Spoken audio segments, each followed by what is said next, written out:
Hello and good morning, good afternoon and a very good evening to you, the good and wonderful people of the tube. Hope today, hope you're feeling grand and all is well in your world. Hello there everybody! Hi there. Today's vid, people of the tube, is all about my worst guitar and why it'll never leave me. So it's a bit of a weird kind of like, it's a bit of a weird thing. 'Cause you're like, well, if you don't like the guitar, why are you keeping it? And I will explain. So what is the guitar? The guitar is this. This is my 2002 Epiphone Les Paul. And I got this in about... I got this for my birthday in 2003. And this is my second ever guitar. Technically, my second ever guitar. I did have a Squire Strat by the point I got this. But technically that's a shared guitar. Me and my brother went halves on buying that guitar. So technically that's not just mine. And plus my brother's got that guitar. I class that guitar more as his. So technically this is my second ever guitar. And like I said, I got it for my 17th birthday. And I got it from a guitar shop in Grimsby called Paul's. And it became my main guitar, basically, until I got my white Strat in 2004. So basically for a year, this is all I played. You know, it really is all I played. I was obsessed with Slash at the time, and I wanted a Les Paul. I really, really wanted a Les Paul. And I wanted a gold top. Be honest with you, I wanted a dark back gold top. But when we went to Paul's and browsed their Epiphone section, there was this one and I think a black one, and I didn't want the black one, and I saw the cherry sunburst, and I thought, well, I've seen Slash with a cherry sunburst one, so I'll go for this. I didn't have a gold top though, and it kind of upset me. I really wanted a gold top, but again, you know, it was what it was. So we got this one, and I think it cost like 300 quid, which is a lot of money. But my dad actually haggled them down. I remember it was like something like 350 or 370 or something like that, and my dad haggled them down to £300 and walked out the store happy as Larry with an Epiphone Les Paul. And again, you know, Epiphones used to be the poor man's Gibson. You know, I don't think they are so much anymore. Like, you know, especially some of the prices I've seen some of the Epiphones go for. You know, Epiphone standard for 300 quid now, you're probably just going to get a studio Epiphone. So I think that day's gone, and I think that's sad, really. But in all honesty, people of YouTube, I've never been much of an Epiphone fan. I've had quite a few Epiphone Les Pauls, Les Paul Juniors, and SGs in my time, and I've never really connected with any Epiphones. And when I do play Epiphones, I'm a bit like, But at the time, you know, back in 2003, there wasn't a great deal of other model Les Pauls you could get, like, you know, other than, you know, Gibson and Epiphone were the main two. So to have an Epiphone Les Paul was, like, you know, beyond my wildest dreams. It's crazy. And up to this point, I'd been playing my Washburn Maverick series and my Squire Strat Affinity. So to get this, I was like, oh my god, look at it, it's amazing. And I had a Les Paul. I was, you know, I was in Slash heaven, people of the tube. I really was. So, let's talk about the bad points. Let's talk about the negatives of this guitar. So, negative one is the neck is awful. I hate the feeling of this neck now. Obviously, you know, when I'd have been playing guitar a year when I got this guitar, I didn't have any kind of, like, you know, scruples or preferences about what I wanted from a guitar at that point in time. You know, I wanted a Les Paul, got a Les Paul. But now, having played other guitars over the, obviously, you know, 20-year period, the neck on this guitar is not nice. It's a really strong D-shaped neck, but it's really flat on the back. It's like really, really flat. And it's just not a very comfortable neck at all. It just doesn't feel right. It just doesn't feel very good. I'm sure somebody would love this, you know, love the neck on this. I really don't. It doesn't fit my hand at all. And it just feels weird when I play it. It's very plinky. It always has been. So, I didn't get a plectrum. But it's never had much of a sustained character to it. It's very dull.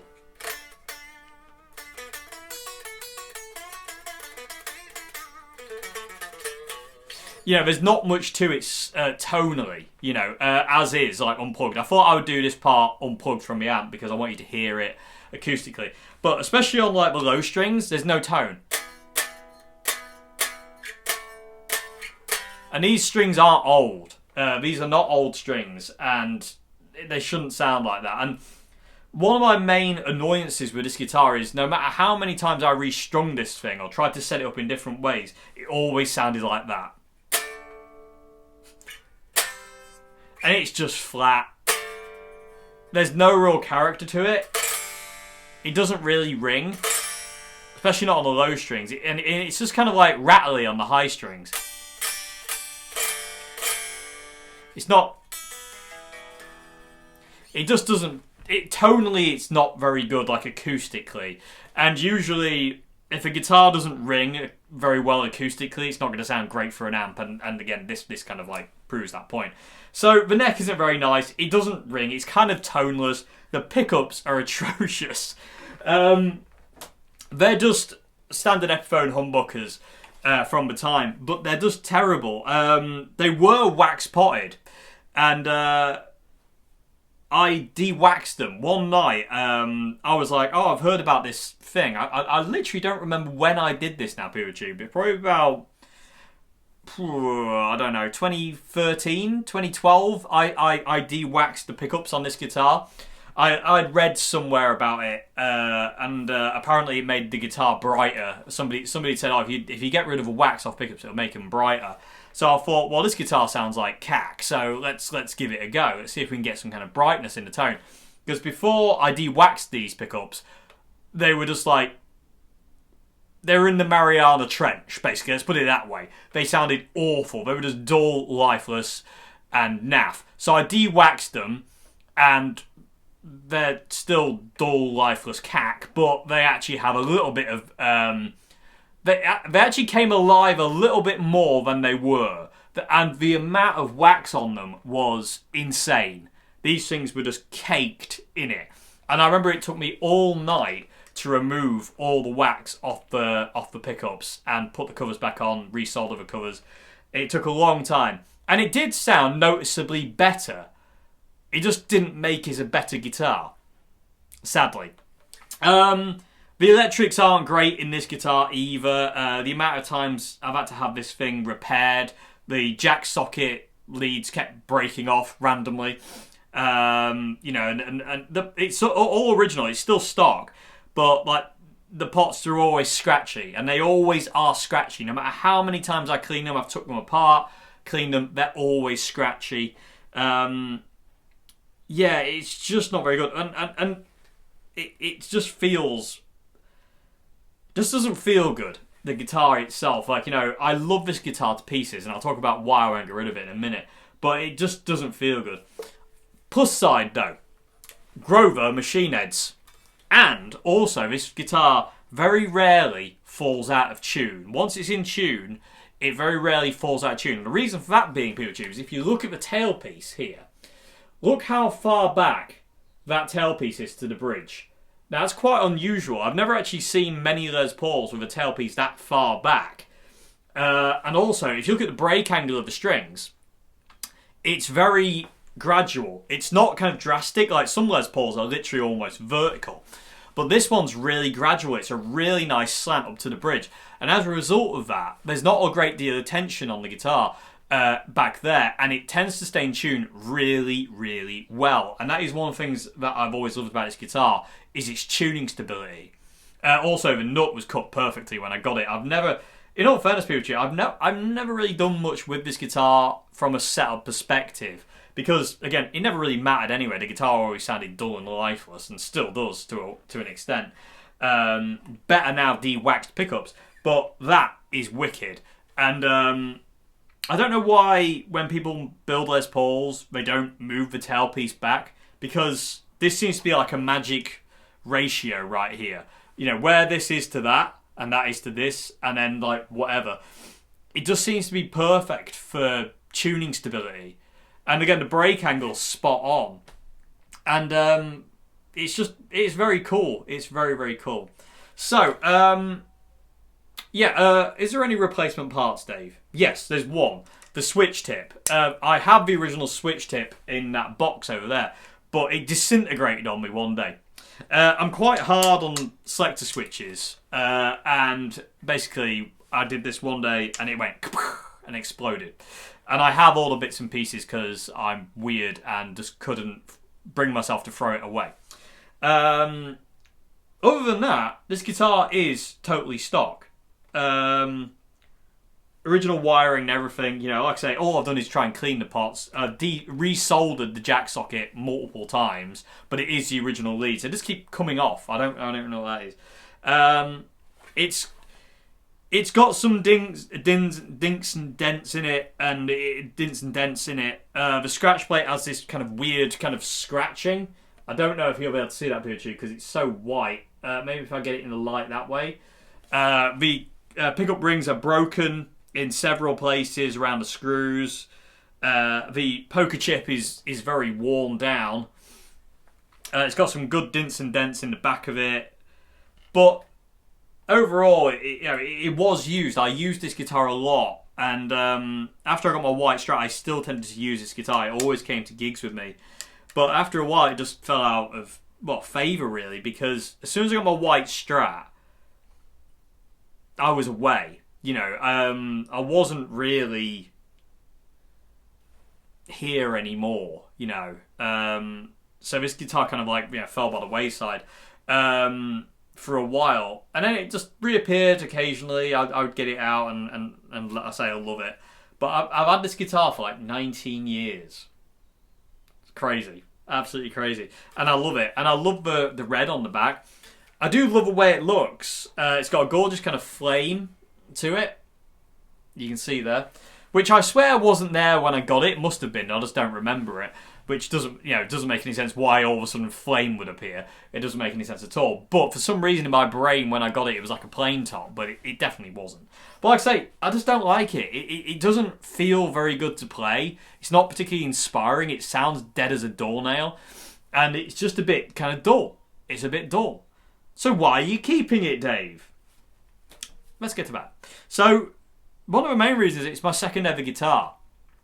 And there is so much sentimental value in this thing that I couldn't bring myself to get rid of it for that alone.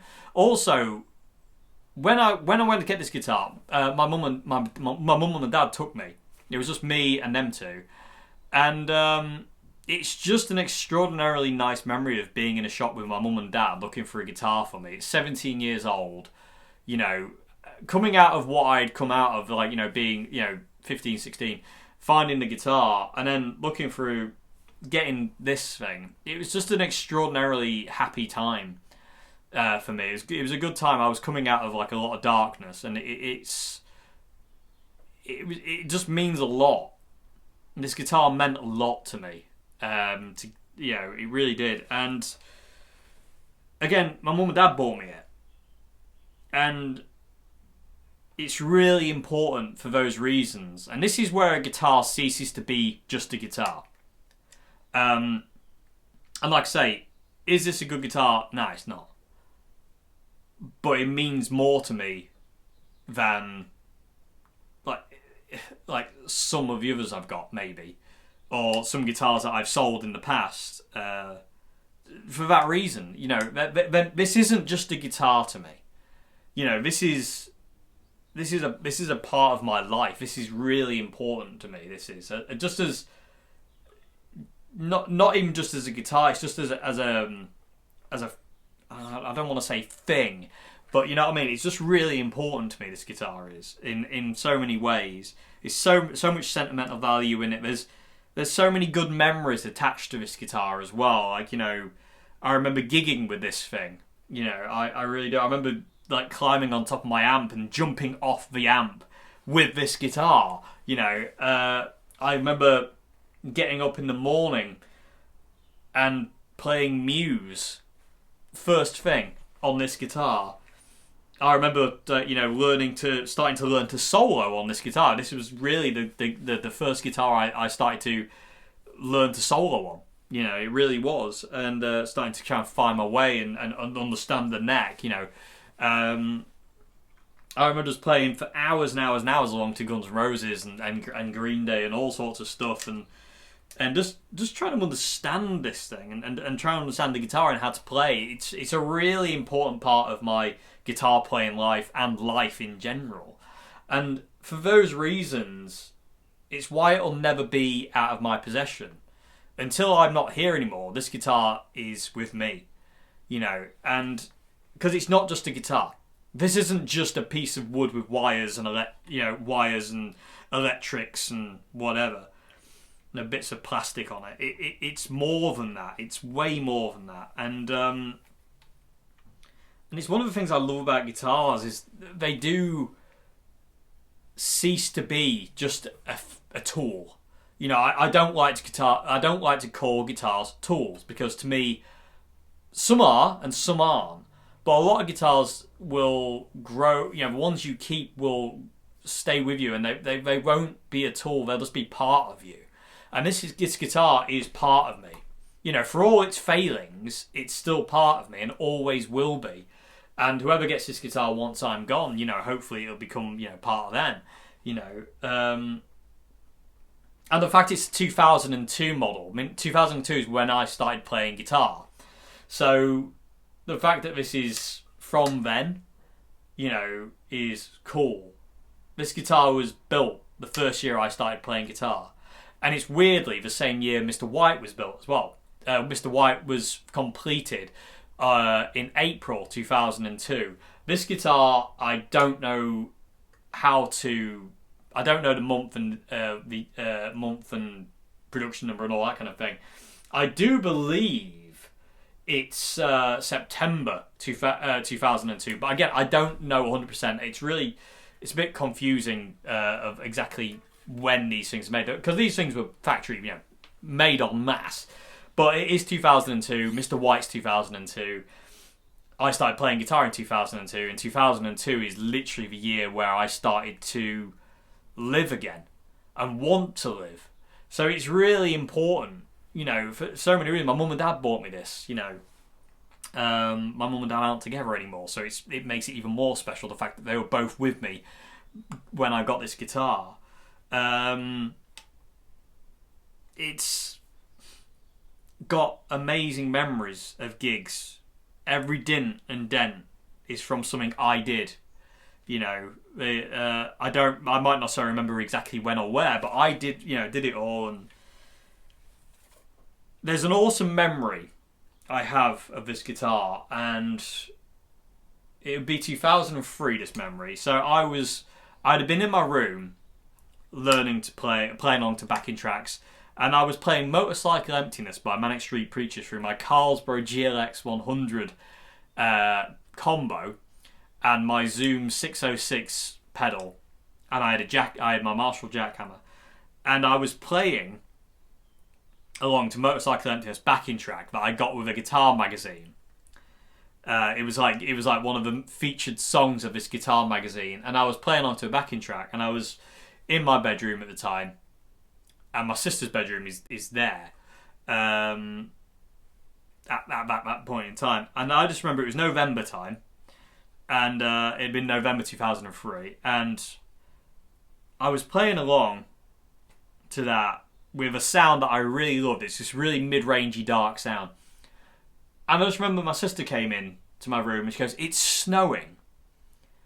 And I was like, no kidding. So I unplugged the guitar. I didn't take the guitar off. I'm not going to do that kind of thing. I keep guitars with me at all costs. I actually hate being without a guitar. And also I think I look weird when I don't have a guitar. When I'm editing videos sometimes and I don't have a guitar on me, it just looks weird to me. I don't like it. So I unplugged the guitar, turned my amp off and stuff, and I came walking through here and looked out the back bedroom window of my sister's room, which was there, and it was absolutely throwing it down with snow, like proper snow. Like, we don't really get it anymore, but it was amazing. And it was really light in the sky, and it was the orange street light, so it was like this orange glow across the sky. And I just remember getting my coat on, putting the guitar back on, and going out into the back garden in the snow with this guitar and playing it in the snow. you know, and it's an amazing memory, and I love it. Didn't hurt the guitar; it's still here, and it's stuff like that that makes guitars like this. Even though I don't like this guitar and it just hangs on the wall, 99% of the time. It's stuff like that makes it special and important. And again, one of the reasons why it'll never leave me. It will always be with me, this guitar, until I'm no longer here. This guitar will be with me. And it's... when I think about kind of like what I've done with this guitar, it can almost bring me to tears. They're just such happy memories attached to this guitar. Yes, the guitar's not very nice. The neck's horrible. It sounds like crap. It's not particularly great. The fit and finish of it's fantastic. It really is, but it's not a great guitar. It doesn't even ring. It's dull. It's just lifeless. There's just nothing really there. And like I say, if I was to go out and buy this guitar and get, or I buy this guitar online now and it came to me, I'd be sending it back. But because I bonded with this thing very early on, and I've had it for, like I say, 19, pretty much 20 years now, it's beyond important to me. This is one of the most important guitars in my life. This is one of those moments. It really is. It really is one of those moments, I do apart on my phone, that was life-changing. And I still love Les Pauls. I do. I mean, I adore Les Pauls. And this is where it kind of started. This is where my love for guitar solos started on this guitar. And I really started to try and understand tone with this guitar.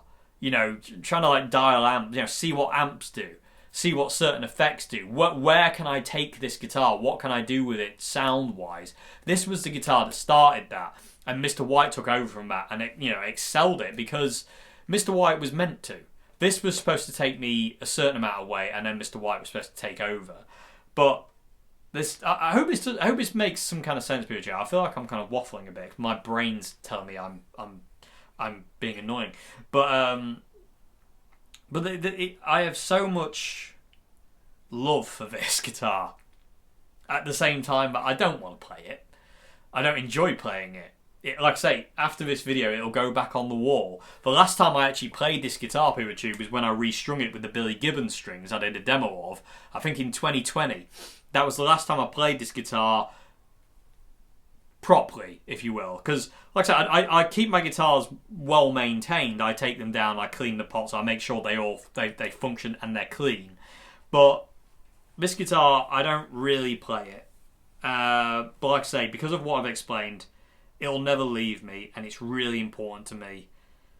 And yeah, it's just special. I do remember one point, PewTube, I got some Gibson guitar strings for it. I was in the same guitar shop I bought it in, actually, and they were selling Gibson guitar strings, and I was like, ooh, they might work. So I got these Gauge 9 Gibson guitar strings, and came home, put them on the guitar. I mean, I thought it sounded great at the time. I didn't know any better. Anyway, on the Gibson logo was the Gibson on the Gibson packet, was the Gibson logo, and I thought, I've had an idea. So what I did was I cut the Gibson logo out, and I sellotaped it to the headstock. I just remember looking at it with this taped-on Gibson logo, going, "Now that looks amazing." Because having a Gibson back then, even now owning a Gibson, it can't happen. I can't afford a Gibson.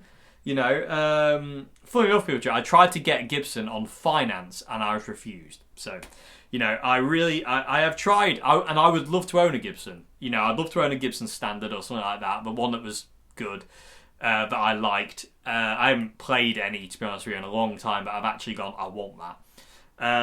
But it's a pipe dream at this point in time. But I just remember taping that logo onto this headstock and just going, wow, that looks amazing. And I remember gigging with it And it must look so bad to people who knew. It's just this sellotaped on Gibson logo. Eventually I took it off and, went back to the Epi logo, which, is that. And it's stuff like that, it's little silly things like that you do to these things. And it's just ace, it really is. I also, at some point, sanded down the, I do apologise, the pickup covers. They were like chrome shiny, and I've actually made them more of a matte kind of finish. I can get them in a diffuser light, hopefully you can see. Good gravy, people of YouTube. My phone is just like crazy. Anyway, I'm going to have to mute that a sec. But yeah, anyway. So there you go. That's the reasons why this is the worst guitar I own. Doesn't sound good. Doesn't play good. Doesn't... I don't really like the way it looks. I don't like Cherry Sunburst Les Pauls at all. But, irregardless of all that, I love it. And it will never, ever leave me. And for that reason, it's one of the most important guitars in my life. And it's really special. And I love it. I really do. Anyway, enough soppy stuff. I hope you enjoyed this video, people too, for what it is. Like I said, I just wanted to explain, even though, because I am one of those people who just believes that a guitar isn't a tool, it's part of you. It's something that, it can't play itself, you make it go. And yes, they all sound different, and you need certain ones for different jobs, and in that way I suppose it becomes a tool. But I never like to look at guitars that way. I don't. I just like to see them as having different voices, and they all allow you to do different things here and there, and whatnot. But it is what it is. Anyway, here it is, people of YouTube. 2002 Korean-made Epiphone Les Paul. Worst guitar I own. Absolute worst guitar I own. And that's why I love it. See you later, everybody. Have a great one. If you like the channel, like the videos I do here, please consider becoming a patron at Patreon. Links to that down there, as well as links to my music. Have a great morning, good afternoon, and evening. And let me know if you've got a guitar that you don't like, but can't get rid of for whatever reason. Let me know. See you later.